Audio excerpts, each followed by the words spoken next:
Okay, think about the last choice you made. Maybe it was what to eat for lunch, what video to click on. Whatever it was, it felt like you were in the driver's seat, right? But what if you weren't? What if your brain had already made that call long before you were even aware of it? Today, we're diving into one of the biggest, most mind-bending questions out there. Are your choices really your own? To get our heads around this, let's start with a story.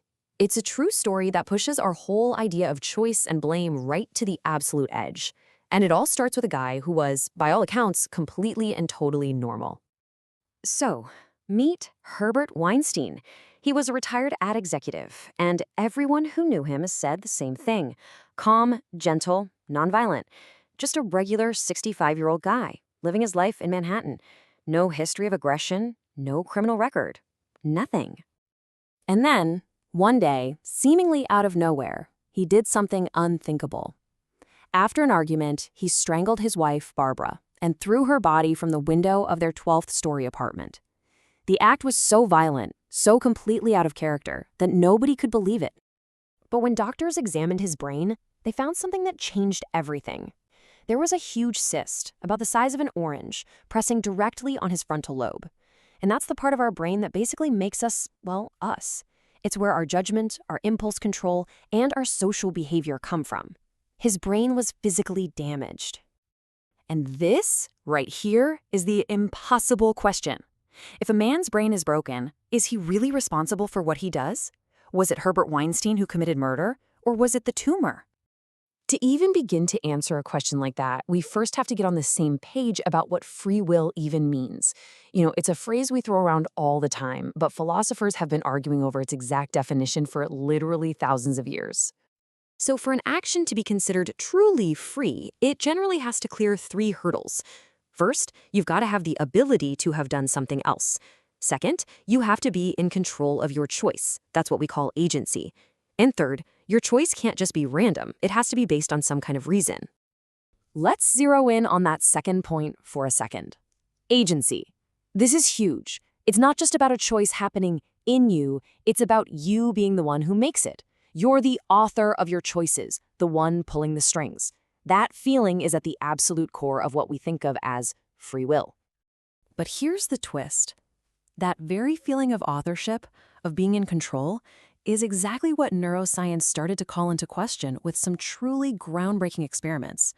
It turns out, our brains might be keeping a pretty big secret from us. It all starts with something called the readiness potential. Basically, scientists using EEG to measure brainwaves found this little buildup of electrical activity that happens in your brain right before you decide to move a muscle, like, say, flexing your wrist. It's your brain literally getting ready to do something. And this brings us to a bombshell discovery by a scientist named Benjamin Libet. He had people watch a clock, flex their wrist whenever they felt the urge, and then report the exact moment they felt the conscious decision to move. And what he found was just wild. The brain activity, that readiness potential, starts at minus 550 milliseconds. But the person only feels the conscious urge to move at minus 200 milliseconds, and then the finger actually moves at 0. I mean, just let that sink in for a second. Your brain kicks off the process of moving more than a third of a second before you feel like you've decided to move. The implication is staggering. Your unconscious brain makes the call, and your conscious mind kind of gets the news memo a bit later. For decades, this was seen as this huge nail in the coffin for free will. But hold on, because the story isn't over. Now, scientists are in the middle of a massive fight over what that readiness potential signal actually is. So, you've got two main camps in this debate. The classic view is that the readiness potential is a specific command from your unconscious brain saying go. But a newer theory suggests it's not a command at all. It might just be the random ebb and flow of background brain activity, kind of like static. And when that random noise happens to cross a certain line, boom, an action gets triggered. And just to make things even more interesting, this is all happening right now. A very recent study actually casts some serious doubt on that random noise idea. The researchers found that the signal only really shows up right before a voluntary action, which, well, it swings the pendulum right back toward that original, much more unsettling idea that our brain decides before we do. Okay, I know this can all sound like a super abstract debate for scientists in a lab, but believe me, the fallout from these ideas ripples out into, well, pretty much every part of our lives. The thing is, the challenges to free will are coming from all over the place. You've got determinism, the idea that all events are just the result of what came before. You've got the neuroscience we just talked about. And then you have psychology, which shows how tiny, subtle things in our environment can push and pull our behavior without us even realizing it. I mean, check out this classic study. It's wild. Researchers would leave a coin in a payphone for some people to find. A minute later, an actor would walk by and accidentally drop a bunch of papers. Of the people who didn't find a coin, only 4% stopped to help. But the people who got that tiny little mood boost from finding a coin, an incredible 87% of them helped. A tiny, completely random event totally changed their moral behavior. And get this, it's not just our environment. It's what we believe about free will that can change how we act.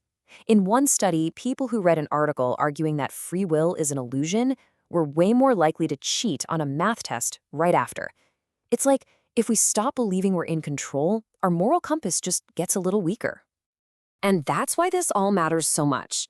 Our entire justice system, our ideas about success and merit, our very sense of personal responsibility, it's all built on one fundamental assumption that we are the authors of our actions. If that foundation starts to crack, the whole building gets pretty shaky. Which brings us right back to Herbert Weinstein and to our final massive question. If our choices are really just this complex soup of brain chemistry, our genes, our childhood, and even the random luck of finding a coin, then what does that mean for praise and blame? Should we praise someone for winning a genetic lottery or blame someone for losing it? The science is nowhere near finished, but the questions it's forcing us to ask could change everything about how we see ourselves and each other forever.